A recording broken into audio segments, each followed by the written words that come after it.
spending the weekend out there. Yeah. And they had an old hut there. That would have been in 2023 years ago. So it'll be Oh, well, roughly, about 1975 would it be?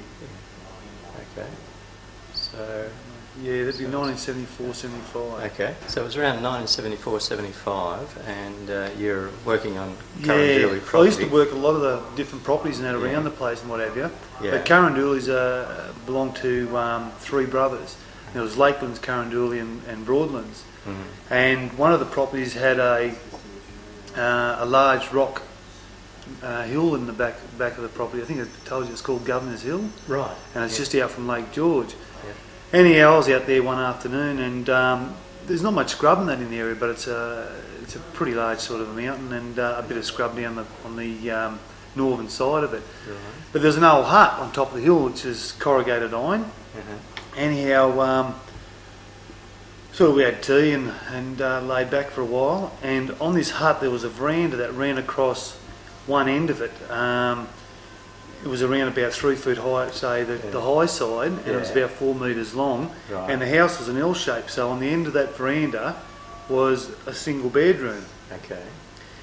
And out of the bedroom there was a door that opened straight out on the veranda, and a second door that went through into the main part of the house. So what ended up happening was everything settled down, and I had a couple of dogs at the time. One dog I used to use for a lot of pig chasing and stuff like that, and the other dog was just a bit of a mongrel. It was, half a handy dog, but it wasn't a bad sort of a dog. But we went to bed, and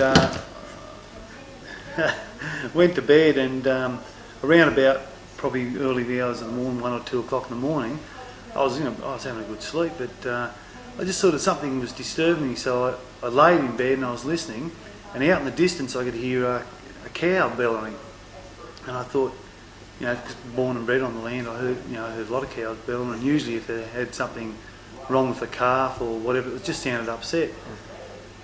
So I laid there for a while, and then I could hear this sort of a droning sound, and I remember thinking to myself, it sounded like an aeroplane. You ever heard an aeroplane that was out in the distance? Yeah. And I listened to it for a while. I thought, oh, it must be an aeroplane. And then I started to get a bit more of a focus on where it was actually coming from, and I realised it was a lot closer to the house than I expected, and it was moving around the side of the house. So with that, still didn't take much notice. Then I started to hear a couple of the dogs on the veranda was bristling up and starting to growl a little bit and carrying on, and I thought, gee, something's upsetting the dogs, because it's an area where there's some deer out there and a few roos about and foxes and stuff like that.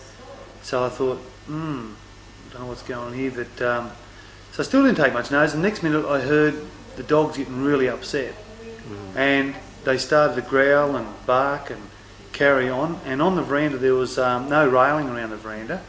It was an open type timber decking on the veranda, and there was off memory there was an old timber table and a couple of chairs there, and on the wall of the corrugated iron hut was a piece of timber with a platform on top. We used to feed the magpies and that, they're young maggies and that, put a bit of mince up there and what have you. So amongst all this, I heard the dogs got really upset, and they started growling and barking and carrying on. I thought, crikey, what's going on here? Next minute there was this almighty thud and banging at this door, and a hell of a racket started up, and I thought, Christ, the dogs have got into a fight with something. So I flew out of bed in the darkness, and I got to the door, and there was a light switch right next to it.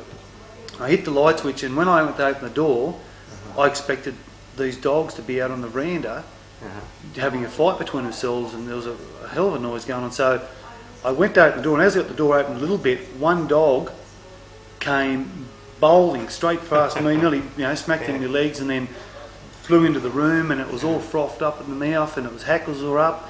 And at that moment I was yelling out to say, sit down, and then straight outside the door I could see where the wall stepped in a bit. The other dog, which was my good pig dog, it was backed up in the corner, and it was screaming and carrying on. It was terrified.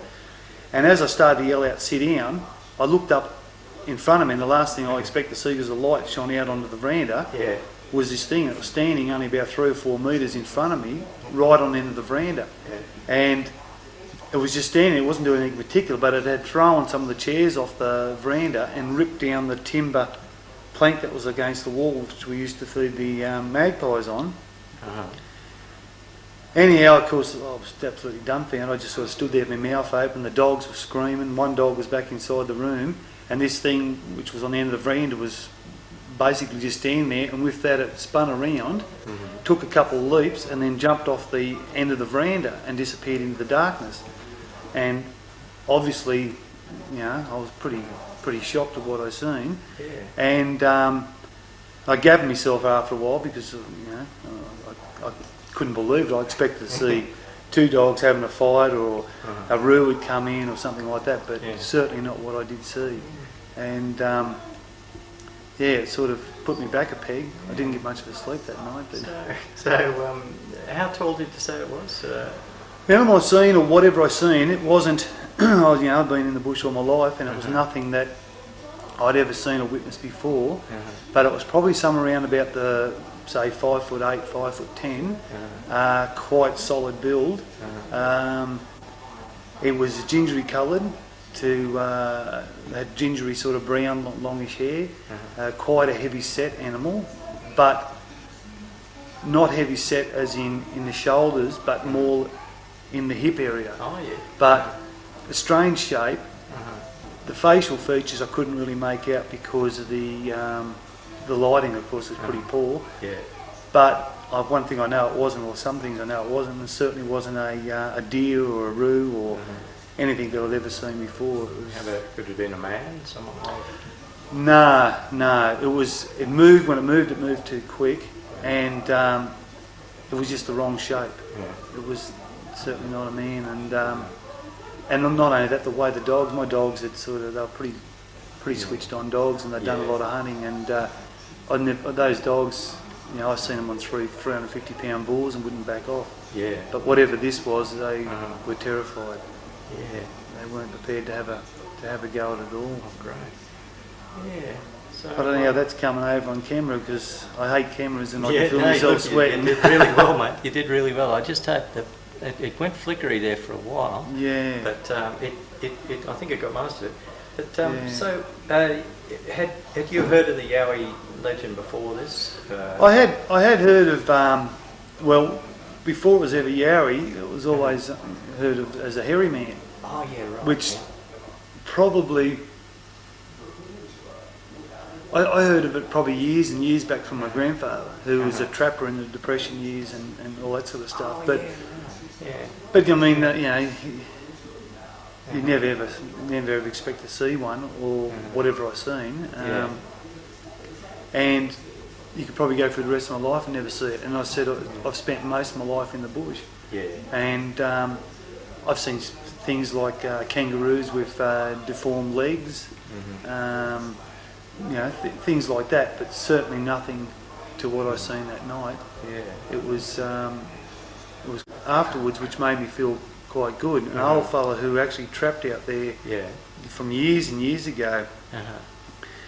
I told another old fella what I'd seen, and he was talking to this bloke, and he had actually come back to me and said that years and years ago he was a trapper in that area, and something had been, when he used to go around and check his traps of the morning, something had actually been taking the rabbits out of his traps before he did his round. So he actually decided to get up a bit early one day and go and check, and he was doing his traps, and he said he's seen something unusual too, from a distance, and it was in the same area. But that's he actually is dead now. He died a few years back, but he was a trapper out there from probably the age of 16. Had been on that. That was the only job he ever had, and had basically lived there till he died. So that could have been 30 years before you. It could have been 20, 30 years before I seen it. I don't know.